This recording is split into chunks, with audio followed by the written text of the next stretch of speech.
एक बार की बात है, छोटे शहर में एक छोटी सी लड़की रहती थी। वह बहुत सुस्त थी और काम टालने की आदत थी।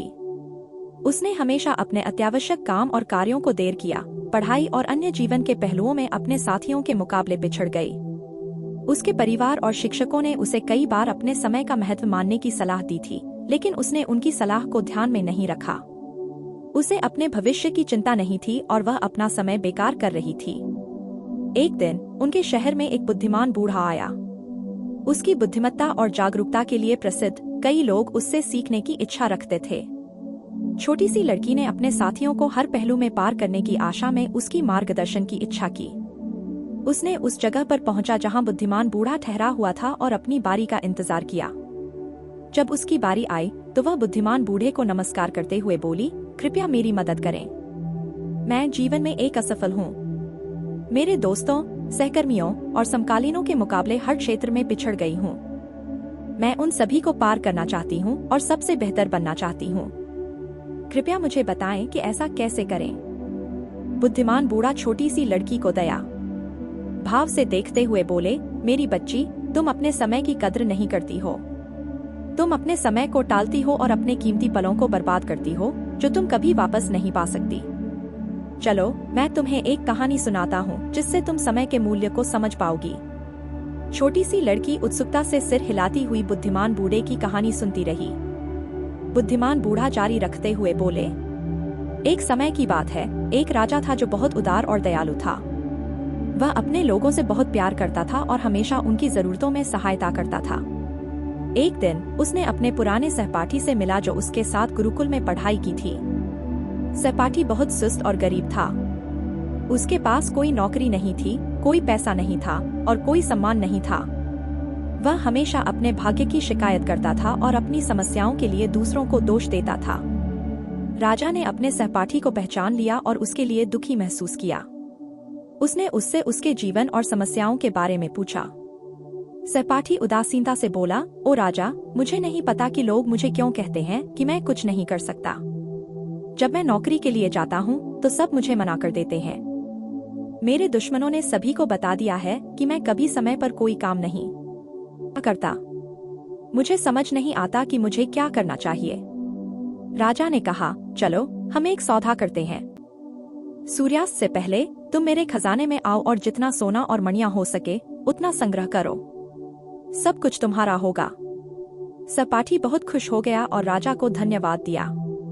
उसने अपनी पत्नी को सब कुछ बता दिया। पत्नी भी बहुत खुश थी और बोली, अब तुम सोना और मणियां प्राप्त करो। समय अच्छा है। सहपाठी बोला, मैं अभी नहीं जा सकता। मुझे भूख लगी है। पहले मुझे दोपहर का भोजन दो। उसकी पत्नी ने जल्दी से कुछ खाना बनाया और उसे सर्व किया। उसने अपना खाना धीरे धीरे खाया, सोचते हुए कि उसके पास संपूर्ण समय है।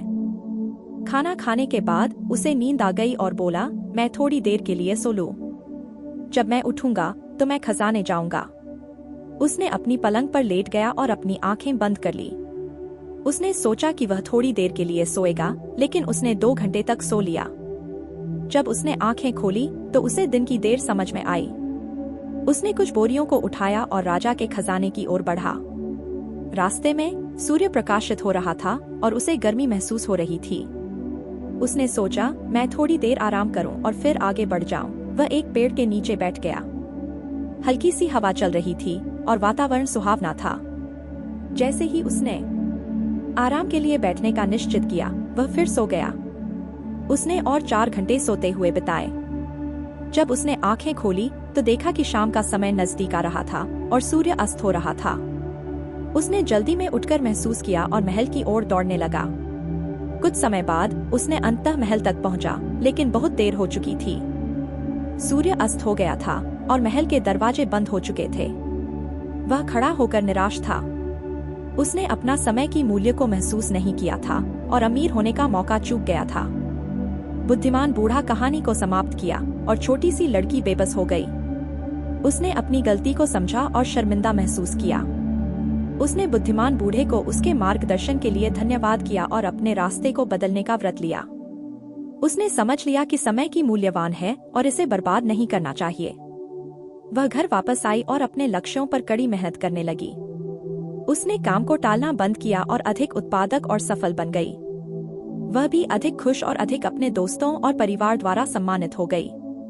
अगर हम अपने जीवन में देखें तो हम पाएंगे कि समय सोने की तरह है। यह हमारी सबसे कीमती चीज है।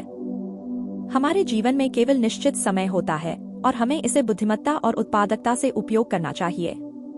हमें उन चीजों पर समय बर्बाद नहीं करना चाहिए जो मायने नहीं रखती हैं, लेकिन जिन्हें मायने रखता है। हमें अपने काम और कार्यों को देर नहीं करना चाहिए, बल्कि उन्हें समय पर और गुणवत्ता के साथ करना चाहिए। एक प्रसिद्ध कहावत है, अगर आप अपने समय की कद्र करते हैं तो समय भी आपकी कद्र करेगा। लेकिन अगर आप अपने समय को नष्ट करते हैं तो समय आपके संपूर्ण जीवन को नष्ट कर देगा। हम अपने जीवन में कुछ भी हासिल कर सकते हैं अगर हम अपना समय समझदारी से उपयोग करते हैं, लेकिन अगर हम अपना समय बर्बाद करते हैं तो हम अपने मौके को खो देते हैं और बाद में पछताते हैं। एक यात्री से 1 मिनट की मूल्य का सिखाना और एक छात्र से 1 वर्ष की मूल्य का सिखाना।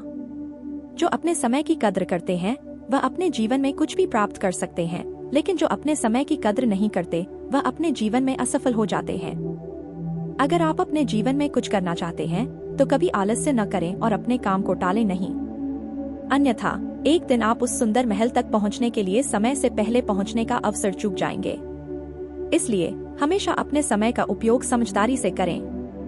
अपने परिवार और दोस्तों के साथ छोटे छोटे पलों का आनंद लें। इस प्रकार आप अपने लक्ष्यों और सपनों को हासिल करने के साथ साथ एक पूर्ण और संतुष्ट जीवन जी सकेंगे। देखने के लिए धन्यवाद। कृपया सब्सक्राइब करने की विचार करें।